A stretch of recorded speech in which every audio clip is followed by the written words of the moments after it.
тармақтық профильдік сұрауларды берсек, Алмаз Құшыбекович, сөйлесеңіз 2020 жылға инфляцияны қанша пайызға көрсеттіңіз инфляцияны? Эми бул мындай таргетированияга залиге чейин өтөлекпиз, но бирок ошо 5-7% чейин деп пландаштырып атабыз. 5-7% деп атсыз, бул эми финансқа айтып коеюн, бул реалдуу эле. Кокустан өдө ылдый болуп кетпесе эле, бул стандарттык, бул сандарда 7-8%. Туура айтып атасыз, туура. Эми 25-нчи негизи Кыргызстанда азыркы салыкта кирешени ким берет? Кирешени жөнөкөй ишкер берет. Андан кийин салыктык эмес киреше өнөр жай берет. Билишеңиз өнөр жай. 25 жылга жазыптуу бу жерде өнөр жай продукциясынын өсүш темпин 4% депсиз, 4%. 4%. Эгер инфляция 5-7 болсанда бул тармак убыточныйбы? 25 жылда 4% өсөбү? Бул ким жооп берет? Менин оюмча, эгерде азыр мына коррупция боюнча Камчыбек Кылычбаев Жаныров ишеп атат. Президент баарын шартын түзүп берди. Жогорку кеңеш баарын колдоп атабыз. 10%дан киреше албаса анда өнөр жайын баардыгы кетиш керек да, иш тапшырык керек. 4% деп коюш, айтып атабыз, инфляция 7%, демек 2% убытка чыгат да. Жылдын аягында 2% деген минус чыгабыз да. Буга ким жооп берет ошону? Эми буяка ким жооп берет, бул экономика жалпысынанчы, жана айтканда. Анан биз айтып атабыз 5-7%дан общий инфляция. Анан жана сиз отраслевой айтып атасыз. Буякта болсо более детализированный моменттерди мына мен эконом отраслевой чыгарып берет, ким кандай связкасы бар. Бул сиз мындай общий жалпыны айтып атабыз да. Андай сравнение болбойт. Искен барбы? Бул иште рухсат болсо, өзү өнөр жай тармагы боюнча инфляцияны алгандан кийин айтып аткан 7,2% болуп атат. Эмди жылкыга ал эми болушу аналбаганда 13-14%ны тегерейт деп саналып атат биздики боюнча. Каяка жаздыңыз? Мына буякта туруп биздин менде кагаз турат мына. 2005 жылы 6,13% өнөр жай тармактарын өндүрүш кендер боюнча өсүү темпи деп. 6,13% берип атасыз. Бул не деген анда план берип атасыз? Ооба, бул реальный рост болуп атат да. Андай болбойт, реальный за минусом инфляция. Сиз айтып атасыз, инфляция 7%-дан кийин өсүшү 6% деп атасыз. Анда биз не артка кетебиз мында. Эмил Токтокович, жана өсүш это реальный темп ростун көрсөтөт. Өсүш реальный, без учета инфляции. Да, без учета инфляции деп койгон. Ошон үчүн сиздер элдин башын айлантпаңыздар анда. Инфляция 7-12% болсо, ген тармагында жөнөкөй тил менен ген тармагында өсүш 10-дан кем болбош керек. Туура. 4-5% деген бул деген естествен өнүгүү. 2020 жылы 2015 жылы өсүп болгон. Ошондо эле 6-7% өсүп болгон. Азыр биз Кыргызстан мактанып атабыз, дүйнө жүзүнө аябай өсүп аткан мамлекетине кирдик да.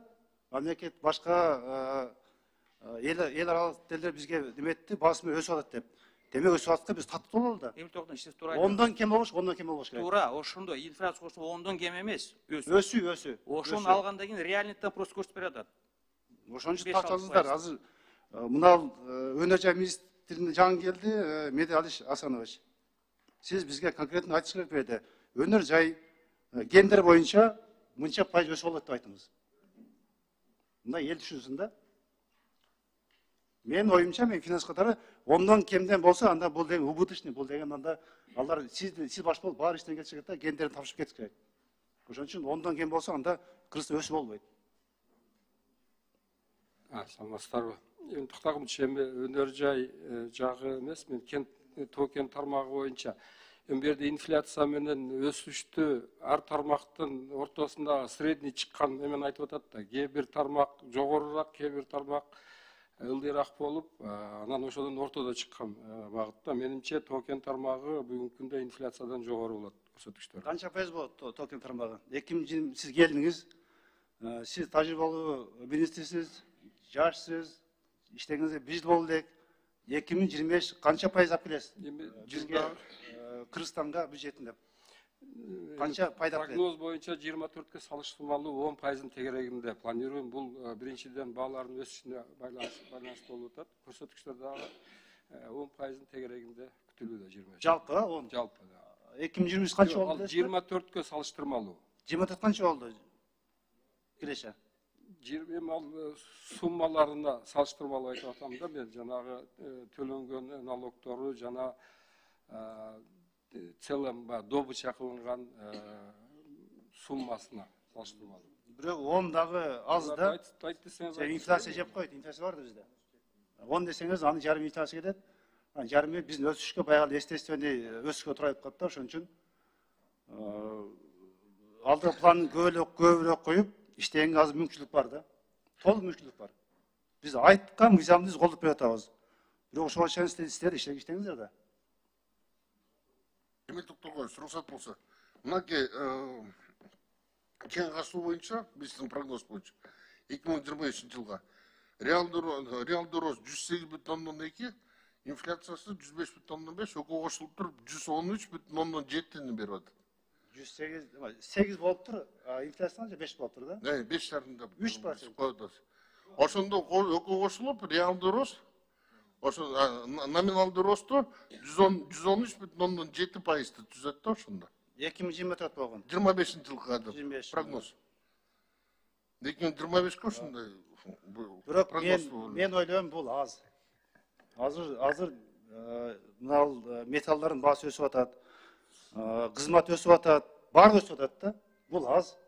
Эртең инфляция жеп коюшу мүмкүн. Азыр инфляция жатпайбы? Алмакчы бул инфляция 5-7 бул деген прогноз деп. Эртең 10% болуп эмне кылат адам? Ошон үчүн буну көтөргүлө. Мен экинчи окууда айтам, бул азыр көрсөтүшүндөр бул тобокел да. Буну көтөрүш керек. Азыр чет өлкөлүктөр бизге келип атат деп. Белдесек, баары элеп алган, лицензия жок, баары берип койгон да убагында. Баары элеп жатат, же иштетпейт, же булар ала албайт артка. Ошон үчүн Беди Асанович, сиз реалдуу реформаларыңыздагы эмдиги жылга, 25 жылга мына 10 деп атпайбы, 10 аз. 20% кылса ошондо сиздин атыңыз министерстводо калат, алтамга жазылып. Бизде бүт мүмкүнчүлүк бар. Кылбаса анда башка балдарга иштейм дегендерге бошотуп бериңиз анда. Барыңар министрлер. 10 деген бул тобокел, эптеп эле бүгүн мен министрмин, күнүм өссүн деген да. 5-6-ны 2000 мен мурунку союз депутат болгом. Ошондо эле 6-7% болчу. Болуп келген эч кандай мындай реалдуу көзү көргөн жокмун. Урматтуу төрагасы Атакозович. Баягы эле билесиз да, бурдагы көрсөтүш. Инфляция өсүп атат аябай. Анда биз эмне мактанып атабыз? Мына чынында эле аз өсүш болуп атат деп атабыз, бирок 25-индеги сиздердин койгон немеңиздер айырмасы жок.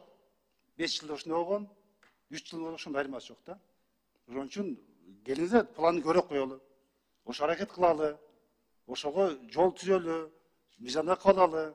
Андан кийин биз мындай кичине бар да мындай инфляция өтөлүп келсе дагы запас бар дегенге биз быш бололу. Ошого азыр эми биринчи окуу экен, мен колдойм, бирок экинчи окууга көтөрөсүздөр. Көтөрсөңүздөр мен по факту коюп берем мен. Мен 2017-18-деги мынтип жазып берем кандай болушун.